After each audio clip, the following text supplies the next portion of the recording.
Si je vous dis casserole, ou bien encore tracteur, ou même encore robinet, ou bien une télévision, que des objets qui n'ont aucun rapport l'un à l'autre. Et pourtant, tous ces objets ont servi à causer la mort. Pour ce deuxième épisode de Ça vaut le détour, c'est 4 histoires de meurtriers qui ont littéralement pété les plombs que je vous propose.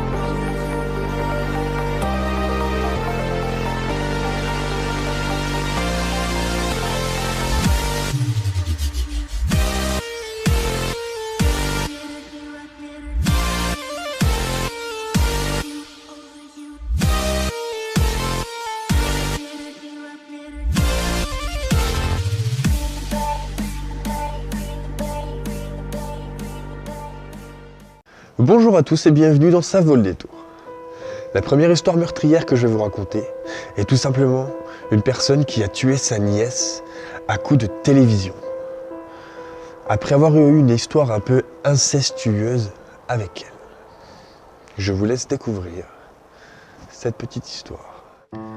Tout commence au sud de l'Angleterre, à Bournemouth, où une jeune femme de 25 ans a été retrouvée dans la rue avec une sérieuse blessure à la tête. Ses derniers mots furent « Mon compagnon m'a brisé une télévision sur le dessus de la tête », aurait-elle dit à l'équipe médicale avant de perdre connaissance. La police s'est donc rendue au domicile du couple et a retrouvé l'homme endormi avec des blessures sur le dos. Le suspect aurait alors déclaré que sa compagne l'avait attaqué avec une paire de ciseaux. Une porte sortie de ses gonds et des taches de sang dans l'appartement ont également été retrouvées. L'homme regretterait désespérément qu'elle soit morte après les événements de cette nuit-là, a-t-il déclaré à son avocat. La famille a alors rétorqué qu'elle aurait séparé le couple si la vraie nature de leur relation avait été connue. Après 2 semaines de procès, il a bien entendu été reconnu coupable du meurtre de sa nièce et devrait passer au moins 14 ans derrière les barreaux. Qui ne s'est jamais mal entendu le soir pour savoir ce qu'il allait manger avec sa copine? Eh bien, cette personne a tout simplement tué sa femme pour une histoire d'œufs au plat, à coups de robinet. Je vous laisse découvrir cette deuxième histoire meurtrière. Les faits se sont déroulés à l'ouest de la France, à Nantes. Tout débute lorsqu'un homme de 36 ans a tout simplement avoué le meurtre de sa femme dans un commissariat, accompagné de sa mère et de son beau-père. Il a alors raconté tout simplement avoir tué sa femme la veille à l'aide d'un robinet encore neuf qu'il n'avait pas monté. La sœur de la victime a appelé la police pour dire qu'elle venait de retrouver le corps sans vie de sa sœur dans la cuisine. Elle s'inquiétait de ne plus avoir de ses nouvelles. Les policiers ont inspecté le domicile du couple pendant près de 6 heures pour effectuer les premières constatations. Les premiers relevés font l'état d'une scène d'une grande violence et d'un acharnement de la part du suspect. Un crime pour un œuf au plat. Le suspect expliquait être passé à l'acte après un différend concernant la cuisson des œufs au plat. Un mobile plutôt futile qui coïncide avec les antécédents psychiatriques du suspect, a observé le parquet de Nantes. L'homme a donc été placé en garde à vue et, croyez-le ou non, la préméditation du crime n'a pas été retenue contre lui. Bien souvent, on pense connaître nos proches mieux que personne. Et pourtant, cette personne a dérapé du jour au lendemain et personne ne l'a vu venir. Voici cette 3e histoire meurtrière.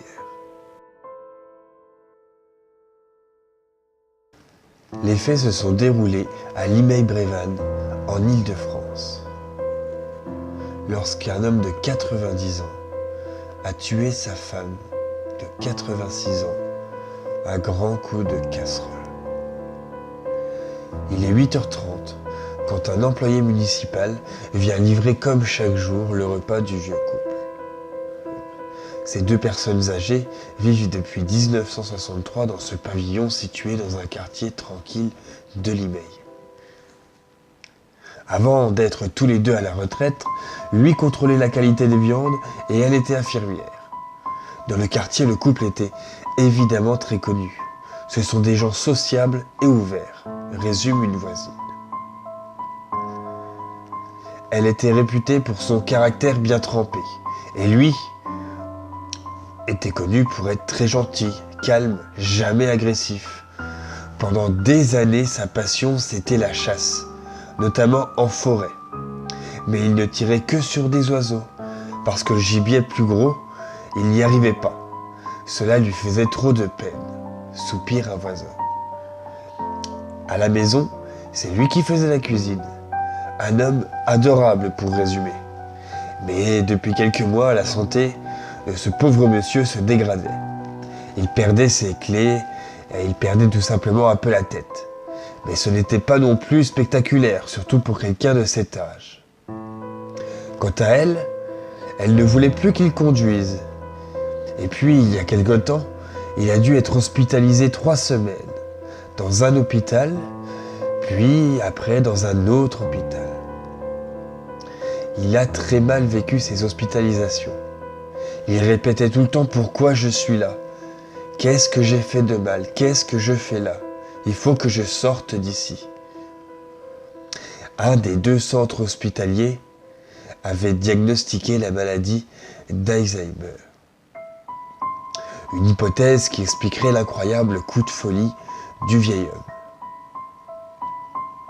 L'employé chargé de livrer les repas avait appelé la police municipale d'Olimey. Toute sa vie, il aura été un homme bien, un père de famille attentionné, un mari prévenant, un voisin adorable. Et puis du jour au lendemain, cette personne de 86 ans s'est emparée d'une casserole pour asséner plusieurs coups à sa femme. Cette dernière n'a pas survécu et a été retrouvée gisante sur le sol du pavillon familial. Quand la police est intervenue dans le salon, couvert de sang, le vieil homme les a regardés et a tout simplement dit « Elle a ce qu'elle mérite. Je l'ai fracassée. » Des mots d'une violence inouïe à la mesure de l'acte que venait de commettre le vieil homme. Et surtout à des années-lumière de la personnalité décrite par tous ceux qui l'ont connu. Certaines personnes ont parfois du mal à se remettre après une rupture amoureuse. Cette personne n'a pas hésité à tuer le nouveau compagnon de son ex-femme. C'est la dernière histoire que je vous raconte. Cette histoire s'est déroulée dans la Meuse, à Couverpuis, dans l'est de la France. C'est l'histoire d'un charcutier traiteur qui faisait sa tournée de livraison, donc à Couverpuis. Il était installé à Effincourt. Ce charcutier livre chaque semaine dans cette petite commune de la Meuse, à une centaine de kilomètres de Nancy. Ce vendredi soir, il avait stationné son véhicule en bordure de route, devant la propriété de l'un de ses clients. Il était 20h30. En face, un tracteur muni d'une fourche arrive. Un agriculteur qui voue une haine aux commerçants. Sa femme l'a quitté pour lui. Dans un élan de rage, il percute la camionnette de son rival. Exaspéré, le charcutier remonte donc dans son véhicule et poursuit l'engin. Une habitante du bourg, témoin de la scène, raconte que les 2 hommes se sont retrouvés dans un champ, à plusieurs centaines de mètres de là. On a crié à l'agriculteur d'arrêter.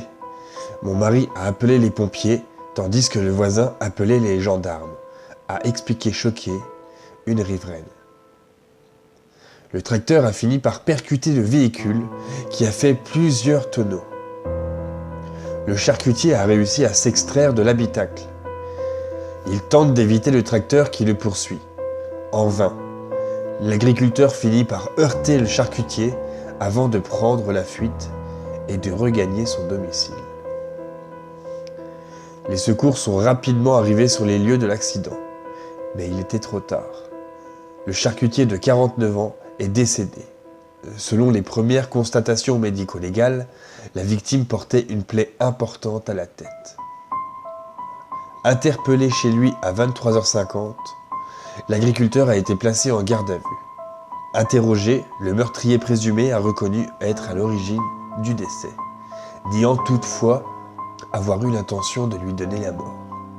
Présenté un dimanche devant un juge d'instruction et un juge de liberté et de la détention, l'homme de 51 ans a été mis en examen pour meurtre. Il a été incarcéré à la maison d'arrêt de Bar-le-Duc. « J'ai fait une bêtise », a-t-il dit. La sœur du meurtrier présumé a confié que son frère l'avait appelé ce soir-là. Vers 21h, il m'a appelé pour me dire qu'il avait fait une bêtise. Selon elle, c'est le nouvel amant de la femme de l'agriculteur qui le narguait. Il était déjà venu au domicile de mon frère avec une barre de fer une première fois, en faisant du rodéo devant chez lui, et même en proférant des menaces de mort. L'agriculteur avait d'ailleurs déposé une main courante à la gendarmerie. Elle évoque des coups de klaxon et des jets de cailloux. Mais la famille du charcutier, elle, assure que les coups de klaxon signalaient simplement la présence du commerçant dans le village. C'est lui qui aurait été victime de caillassage lors de ses tournées sur la commune. Des tournées semble-t-il vécues comme une provocation par l'agriculteur. Reste tout un village choqué. Et c'est donc la fin de ce deuxième épisode. Tous les articles qui m'ont servi à faire cette vidéo sont dans la description. N'oubliez pas que la vie est belle. C'était Ça vaut le détour. Prenez soin de vous.